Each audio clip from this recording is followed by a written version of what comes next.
This is the worst selling car in America. Introducing the Dodge Hornet with a market day supply right now, as in 2024, on average of 487 days. While the average car is around 40 days, this Dodge Hornet takes over 1 year to sell just one unit. That is unbelievable. Today we're gonna take a deep dive into this Dodge SUV and figure out just why it is selling so unbelievably bad. Now, just before we get into the video on this Dodge Hornet, I'd like it if you took the time to hit like, hit subscribe to help grow this channel here on Apple Auto so I can continue bringing you some of this great informative automotive content. Thank you for taking the time to do that. Now let's get into the Hornet. So you may be wondering, what even is the Dodge Hornet? Well, it's basically an Alfa Romeo. An Alfa Romeo Tonale, to be exact. I believe that's how you pronounce it.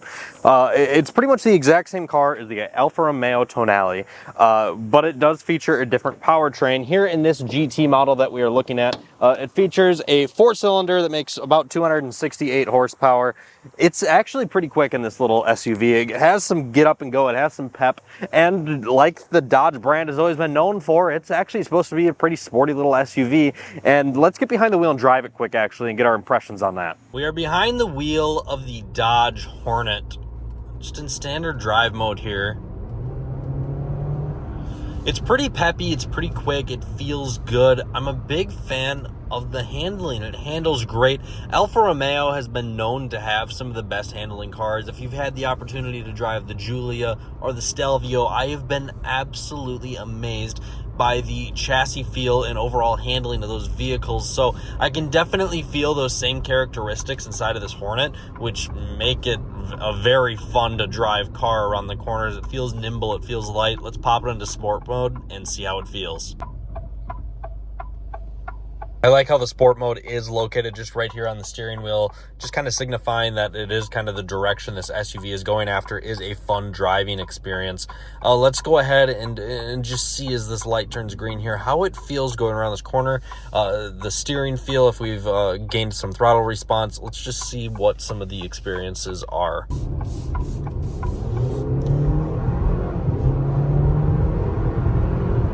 It's got a lot of pep to it. It's got a good sound. It's nothing like too crazy by any means, but for this class, it's definitely a quick little SUV for sure. Inside of sport mode here, the steering definitely stiffened up. It's kind of impressive that there is some body roll that goes along with this little SUV. However, it feels planted at the same time. It's got a great feel to it, a lot of feedback through the steering.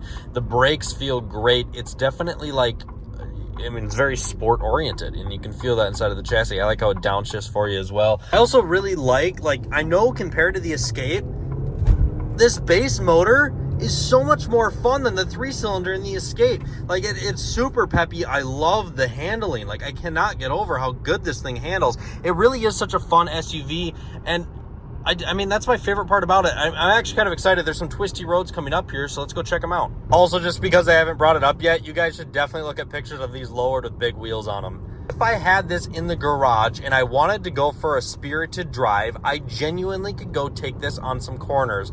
The feedback through the chassis and the steering in this thing is so unbelievably good. It is so much fun to drive. Like, as you start to push this particular model with the all seasons on it, they definitely start to get pushed their limit before the actual car does. So I'd be curious to see what this thing is like, maybe lowered a little bit with some stickier tires on it, because I think it would be quite a good time. And you can also feel, as I was pulling away in that lane there, the lane keep assist in this thing actually works extremely well. I know the higher trims of the Hornet do have larger Brembo brakes, but I would admit I'm a little bit disappointed with the brake feel inside of this Hornet GT. They're a little bit lackluster. I'd like a little bit more feedback, and they're not necessarily the most bitey brakes that I've ever experienced by any means.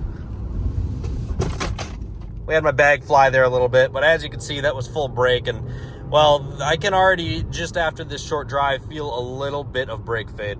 It really is a pretty snappy little SUV. I do enjoy driving it. It's got great driving dynamics, and it's so similar to those like past Alfa Romeo platforms like I brought up earlier, the Giulia, the Stelvio. Those were such great driving cars, and this is like straight from the same breed. It has that same feel, very connected, and I definitely see what Dodge says when they're aiming towards a performance SUV, because there really isn't anything else in this like exact size class that is kind of aiming towards what this is aiming at, which, I mean, kind of makes it one in its own, which makes it kind of weird on why it's not selling, because there's really nothing else that's this size that is this fun to drive, to be honest with you.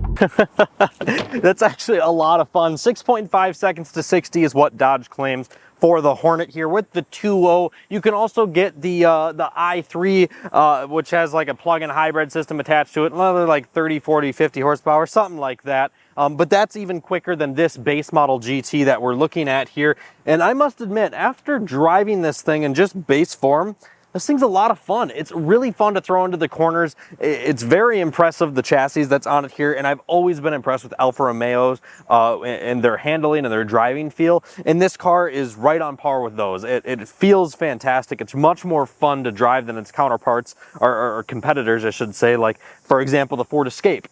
This car is a lot more fun to drive, in my personal opinion.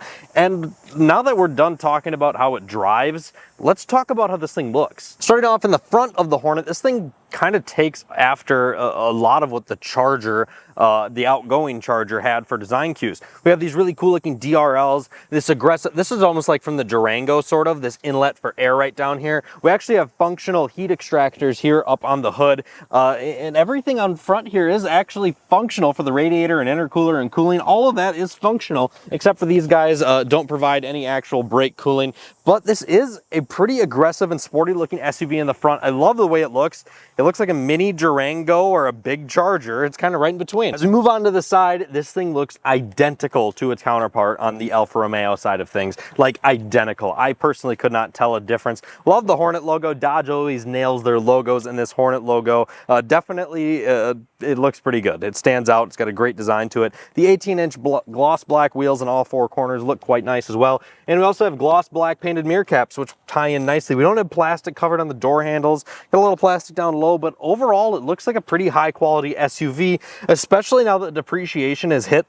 You can pick up this exact Hornet around $28,000. Like, this is a really nice looking car for 28 grand. And the crazy thing is I don't even have anything bad to say around the back of the Hornet. I love the like smoke taillight housing. The running light is like three-dimensional and it's super cool looking on the back of this thing. The way that it slopes is kind of like the first gen Mercedes GLC before they changed it up, the taillights, the GLC Coupe, I mean.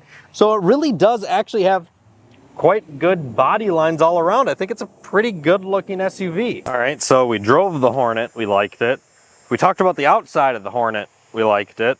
Let's hop on the inside of the Hornet and hopefully we don't like it, I guess. Just quick, start off in the back seat and see what that's all about. As we get back here, the materials aren't the most high quality thing in the world, but they're that texture that like is super easy to clean and doesn't really get dirty. Like the texture you take a microfiber cloth to that's just wet and wipe it and everything's clean. So I can't really complain about that. These back seats are comfortable. At 5'11", I have leg room with where I was comfortable sitting up front. Putting my head all the way back, I have approximately 1.5 inches of headroom.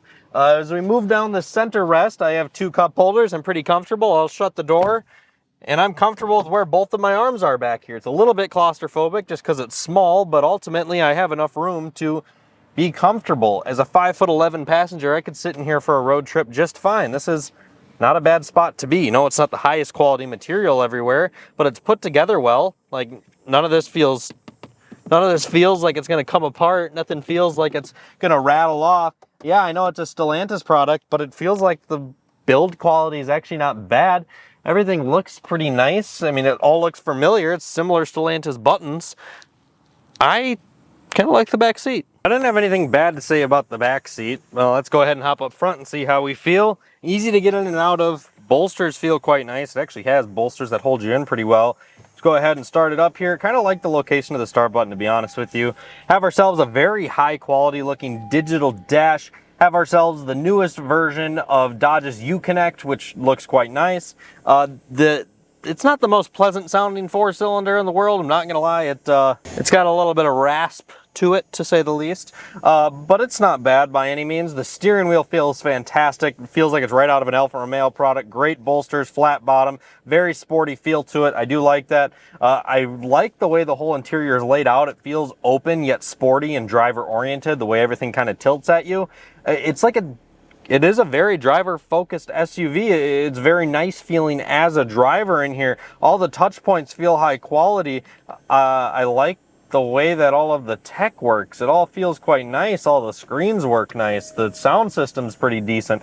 The red stitching everywhere looks great. The blind spots aren't bad, and it has blind spot assist. The vents are kind of cool the way that they lock and unlock. I mean, it's in reality, it's a really nice interior. I like it in here.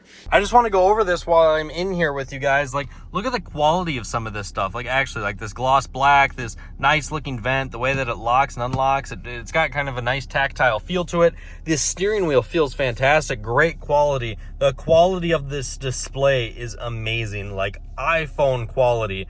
It is such a nice looking display, both of them, that is. They're not laggy at all, like super fast responsiveness, like actually really nice feeling tech inside of this thing. We have physical climate control buttons. That's amazing. I love physical climate control buttons. Nothing is done through the screen.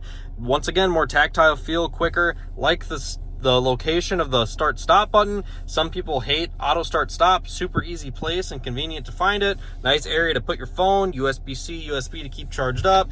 Easily can put it in drive, park with your standard shifter. No weird dials. Nice volume knob. Like, everything is so nicely laid out, so easy to use, and it's actually like high quality feeling. Like, all this material looks and feels nice. There's hard plastic up here, but ultimately all of your main interior touch points and the stitching across the dash, like, this is actually a really, really nice interior.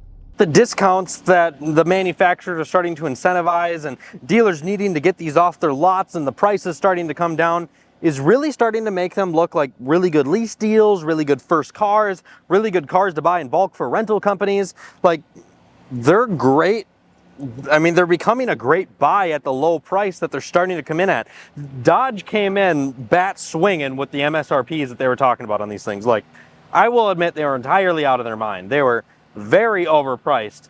But now that they're starting to get so discounted, this might be one of the best new cars that you can buy on the market right now, especially for a lease. Like, this is an amazing lease. Then why does it make sense to lease one of these, you may ask? Well, because they're going to be absolutely dirt cheap leases. 2, if there's any reliability issues, you don't have to worry about them. The manufacturer has to deal with them. All you have to do is drive the car and stay within the mileage that you select when you check out at the dealership, basically. So in reality, these are really starting to become super appealing because they're starting to become one of the cheaper leases on the market, which might make them start selling like hotcakes. But let's go take a peek at its competitor, the Ford Escape, to truly find out what makes this thing not sell anything like the Escape does. Looking at the Hornet next to these couple of used Escapes that we have, I mean, personally, I think the front end of the Hornet looks way better than the current Escape. Hopping inside of this ST line Escape, the reason I chose this one is it's also brand new in a very similar price when it is discounted. Very, very similar seats in the interior. The screen, both of them are far less quality than the Hornet in here.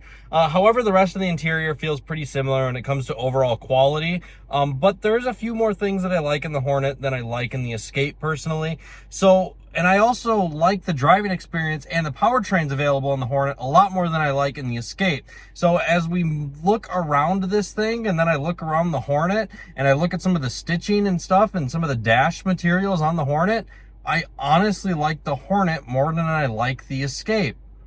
Well, ladies and gentlemen, that pretty much wraps up my video and what I had to say about the Dodge Hornet. I'm curious to what you guys have to say about the Dodge Hornet. Let me know down in the comments below on what your thoughts are on this little SUV, because in reality, it's selling really bad, but everything that I look at on it tells me that it really shouldn't be. It's a really nice little SUV. They did a great job putting this thing together. It's a nice package, and now that they're incentivized, they're kind of a good bargain and a good deal on the market.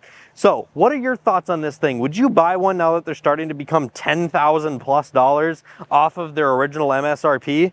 To me, that's kind of crazy to say no to. So I guess we'll find out if one ends up in my driveway anytime soon.